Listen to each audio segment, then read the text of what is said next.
Join us this Saturday night for Friendo Fest 24, our very first 24-hour live stream at twitch.tv/Steve and Larson. We'll be doing live watch-alongs, playing video games with friendos, and having some special guests planned to drop by. Go follow and hang out, yeah?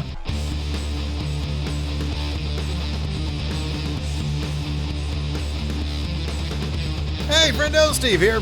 And Larson. And on today's Going In Raw news brief, WWE may have considered breaking up a popular faction, and AEW trounces NXT once again. But first, is there one and only WWE superstar leaving the company?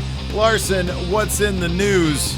So this past Monday, WrestleVotes reported that, quote, a certain WWE talent had decided not to re-sign with the company once their current deal expires. However, WrestleVotes did not actually name this wrestler, which naturally led to a bunch of speculation out there on wrestling Twitter, on internet, about who this wrestler might be. So early this morning, Twitter user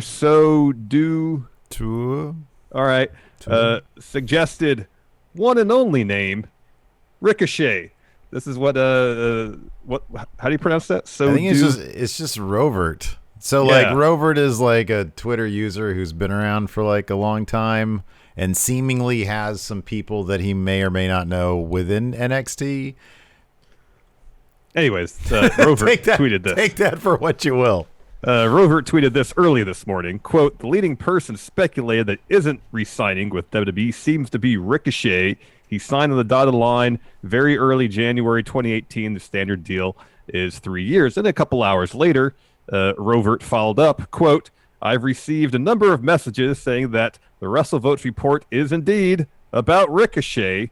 Early days and isn't able to be formally reported, but yeah, absolutely no one's surprised. Well, this was all news to Ricochet, the one and only, who responded to these rumors by calling a team meeting, and apparently we have footage. Let's throw the footage, Steve. Okay. I'm not fucking leaving! Actually, he just simply tweeted out a GIF of that particular scene there in Wolf of Wall Street, one of our favorite GIFs, Larson. Oh, yeah. And then clarified in a subsequent tweet, but seriously, where the hell did these rumors start? I've never said once that I am leaving to anyone. So for these dirt sheets out there, maybe fact check before you blast some trash on your website for some clicks. So evidently the one and only is sticking around. I think he actually had a little bit more clarification to say on the matter in terms of his, because somebody I noticed had mentioned, well, you know, you're not treated right. You deserve to be treated better. Okay, yeah, here it is. So one of his fans, I think, Daniel, the YOLO artist, said, "Wonderful news, buddy. Thank you for clearing everything up. Looking forward to seeing plenty more of you on TV soon. But as I said earlier, you honestly deserve more chances, opportunities, title shots. Beyond talented. Hope you're doing well, bud." And Ricochet responded by saying, "That's the thing in this industry. Nothing is ever deserved. It's all earned. It's about putting in the work to succeed. I've just got to put in more work is all. And that's okay. This is where I thrive." So he seems to have a pretty good attitude about things. Rovert had a follow-up tweet about 3 minutes ago. It says, if Ricochet wants to do data entry into his 40s for $750,000, let him. Or $750,000, let him. Mm-hmm. So I assume that's money. So that's, yeah. Is that what they do when they're not wrestling? And they I don't know. Do data entry? I don't know. Interesting. Anyways, I don't know. Anyways, that kind of stuff. I don't know. WrestleVotes really shouldn't be. WrestleVotes is actually pretty good about getting stuff right, seemingly. But like, hey, somebody's not happy there. We know that they're not going to sign. That's just okay. Great. Anyway, I mean, the one thing it'll do is get the rumor mill going, and stuff like this will get out there, and it'll be picked up, and it'll get some momentum behind it, and then Ricochet has to take time out of his day to be like, what the heck? I'm not going anywhere. This is ridiculous. Yeah. I mean, if people are to speculate about people who granted, we have no idea, may be unhappy in the company. You look at the people who are being underutilized, and Ricochet's on that list. So, I mean, in terms of people speculating, I understand why people would think maybe Ricochet. But, yeah, to kind of get this all going, I don't know. It's just... It's kind of silly. It's like a bunch of whatever. Speaking of people who seemingly will probably be sticking around WWE because they're treated pretty damn good, the New Day, during their tenure in the WWE, the New Day, of course, has been adamant that they did not want to fall into the typical wrestling trope of a stable or faction splitting up and feuding before pursuing singles runs. Today, WrestleVotes, speaking of WrestleVotes, reported on an idea. This is a very specific WrestleVotes tweet now that was apparently pitched within WWE that would have seen the faction split among two brands but not actually broken up. This is the tweet. Interesting idea that was discussed but turned down. Kofi Kingston would return to Raw while Big E stays on SmackDown.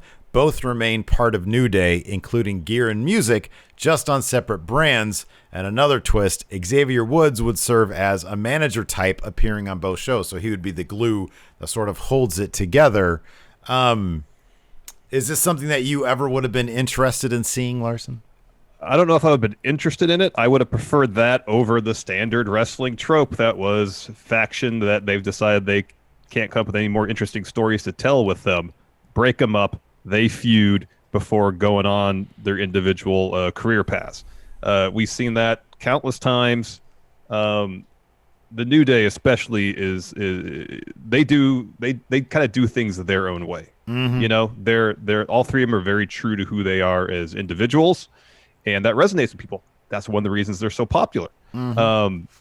And I think if they had told them the standard wrestling story with the three of them, it wouldn't have felt right. Nope. You know, so I'm happy they haven't. Sorry, go ahead. That's just it comes off as so manufactured.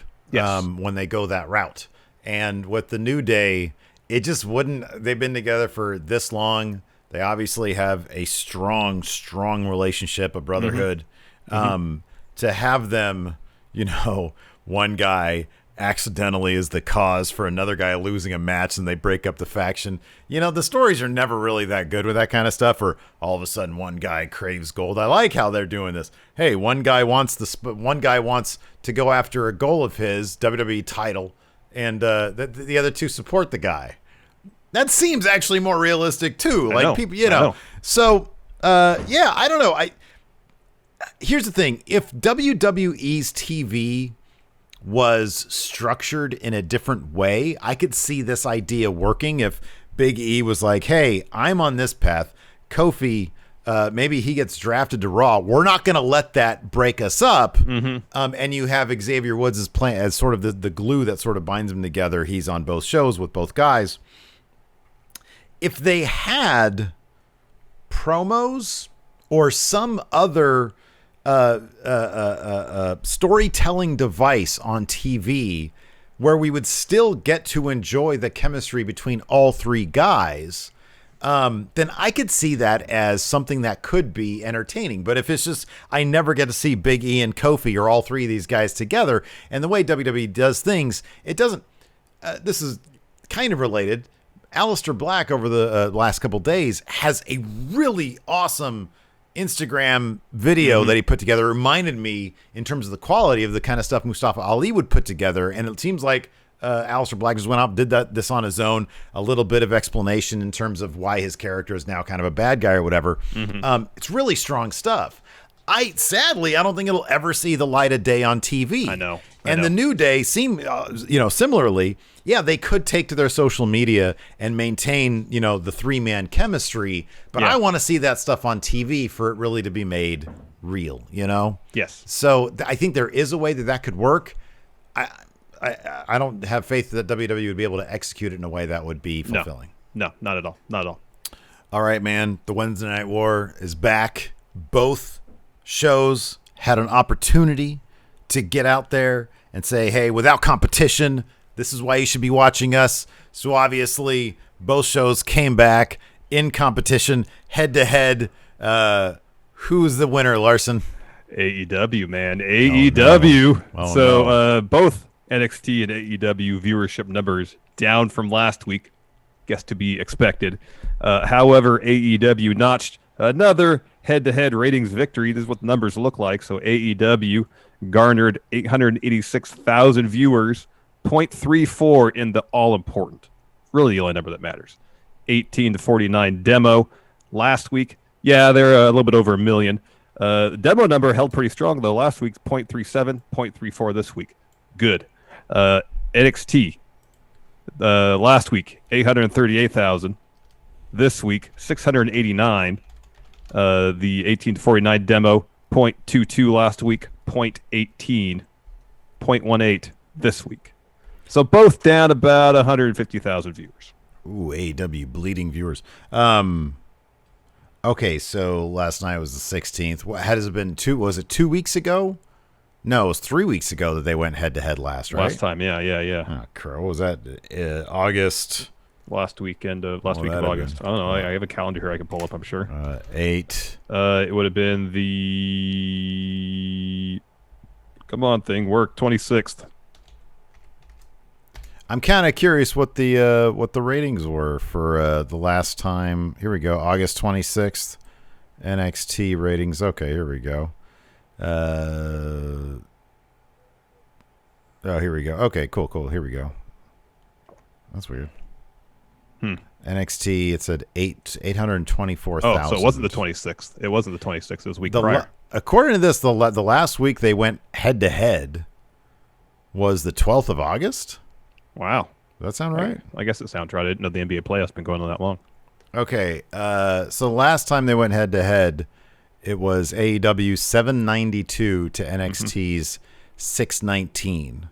The week prior to that, it was AEW 901, NXT's 753, which is about 150, and now it's at about a 200,000 difference, which is what it was approaching that next week. I mean, any way you cut it, it looks like AEW picked up a little bit of steam from the lack of competition, and NXT. I mean, prior to that, their head-to-heads were averaging around 650 or so. So this isn't that far off. Yeah, this is all pretty typical of what the numbers were prior to the month or so when they weren't head-to-head. During the summertime, NXT went on a really nice roll. They were in the high 70s high 700s for a spell.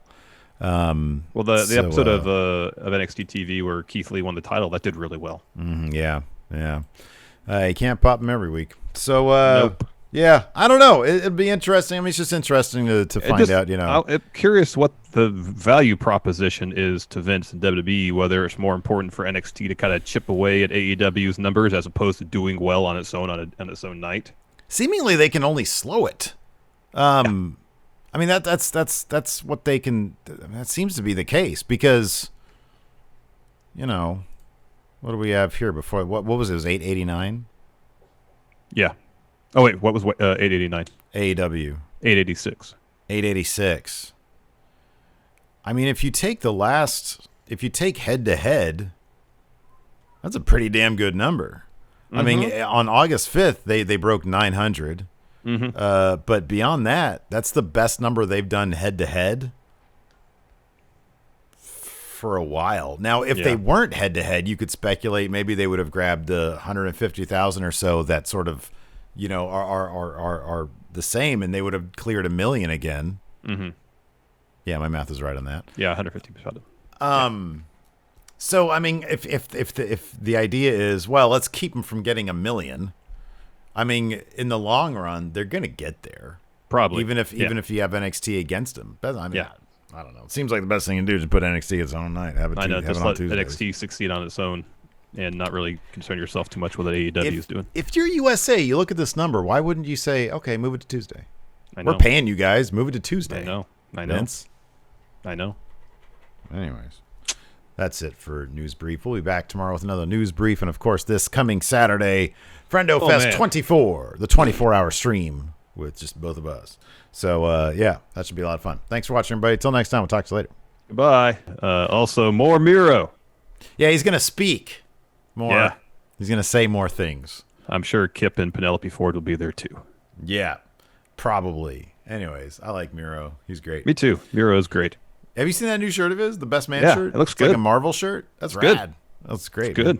Anyways, thanks for watching, everybody. We appreciate it. Till next time, we'll talk to you later. Goodbye. Be a part of the best pro wrestling podcast today at patreon.com/Steve and Larson. Enjoy tons of bonus videos, including patron-only live shows, gameplay, and vintage 10 for the wins, access to podcast question threads, the Friendo Care Package, and so much more. Support Going In Raw today at patreon.com/Steve and Larson.